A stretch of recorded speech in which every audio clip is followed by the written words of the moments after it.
Assalamualaikum warahmatullahi wabarakatuh. Selamat datang di VT-nya Randy Wardani lagi ya untuk kali ini. Ya, Kesundaan nih, Kesundaan. Banyak banget orang Sunda yang lupa dengan Sundanya walaupun sering berbahasa Sunda setiap hari, gitu ya. Nah, sebenarnya banyak banget budaya-budaya di Sunda itu yang memang harus dilestarikan. Kita nggak boleh kalah dengan suku-suku yang lain, ya Jawa tentunya, gitu. Jawa itu masih megang teguh soal budaya-budayanya, baik itu dari pusaka, keris, bakaran, wewangian ataupun yang lain-lain. Nah, ketika udah sampai ke masyarakat Sunda, khususnya di Sunda kota, gitu ya, wilayah Sunda Jawa Barat kota lah, itu udah dianggap tabu. Kenapa gue bilang dianggap tabu? Ya karena apa ya, jati dirinya tuh sudah mulai berkurang, yang pertama. Terus yang kedua, pernah nggak di wilayah Jawa Barat, mungkin sekarang itu anak-anak mudanya itu ada yang punya golok, ada yang punya perkakas, gitu. Ada yang menonjolkan kalau gua nih Sunda banget. Ada sebenarnya, cuma segelintir orang lah, gitu ya, segelintir orang. Jadi ya yang diharapkan sih seperti itu, baik itu dari budaya, keilmuan ataupun yang lain-lain, gitu ya. Karena jati diri seorang sebuah bangsa adalah budayanya. Jati diri sebuah bangsa adalah ketika masyarakat di suatu daerah itu memulai atau memelihara dengan raksa budaya-budaya anu luhur nu ditinggalkan leluhur-leluhurna, gitu. Ya mudah-mudahan sih masih banyak orang-orang, dan tambah lagi banyak orang-orang yang mau memulai, ngajaga, ngeraksa budaya-budaya Sunda, baik itu dari lagu, apapun itu bentuknya, gitu ya. Baik itu dari lagu, baik itu dari pusaka, wayang, golek, ataupun hal-hal yang berbau dengan budaya kebudayaan Sunda itu sendiri, gitu ya. Sebenarnya Sunda juga nggak kalah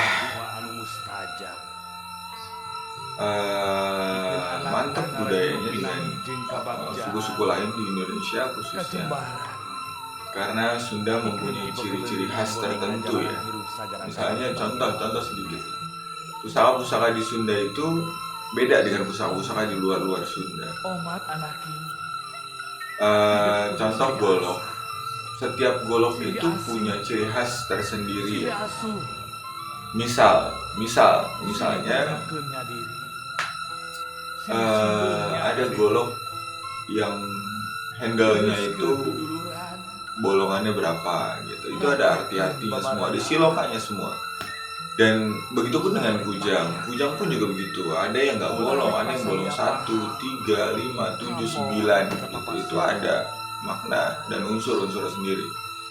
Nah, begitupun dengan barang-barang yang notabene ditinggalkan oleh leluhur untuk penyebaran agama Islam ataupun peperangan di masa peperangan melawan Belanda itu sendiri.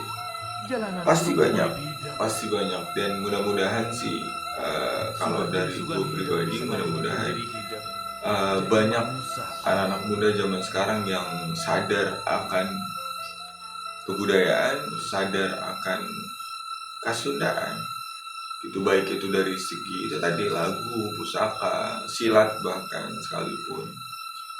Itu mungkin hanya segelintir orang yang tertarik atau berminat untuk belajar silat, belajar soal wayang, belajar soal kebudayaan Sunda awal, gitu. Nah, mungkin kalau salah satu dari kalian pernah masuk ke kamar gua, itu pasti ada leak di situ, pasti ada barong di situ, pasti ada golek di situ. Kenapa ada leak? Karena cikal bakalnya itu ya dari Sunda itu tadi. Jadi nenek moyangnya itu Sunda. Nah, Ya mudah-mudahan sih, mudah-mudahan sih banyak anak-anak yang memang pengkoleksi budaya-budaya leluhur, khususnya di wilayah Jawa Barat atau Sunda itu sendiri. Apapun itu bentuknya, ya kita apresiasi. Dan mungkin juga orang-orang Sunda di wilayah-wilayah kota sudah mulai sibuk dengan kerjaan, sudah mulai sibuk dengan hal-hal yang ngebikin mereka itu sedikit lupa, ya walaupun jiwanya itu Sunda banget gitu ya. Nah, mungkin cukup sekian videonya, mudah-mudahan sampai ke mereka, mudah-mudahan nggak hanya nggak hanya segelintiran orang itu, semuanya anak-anak Sunda harus sadar dengan kesundaan itu sendiri, harus sadar dengan apa yang harus dia lakukan dengan budaya Sunda yang ditinggalkan oleh leluhurnya mereka. Selamat beraktivitas.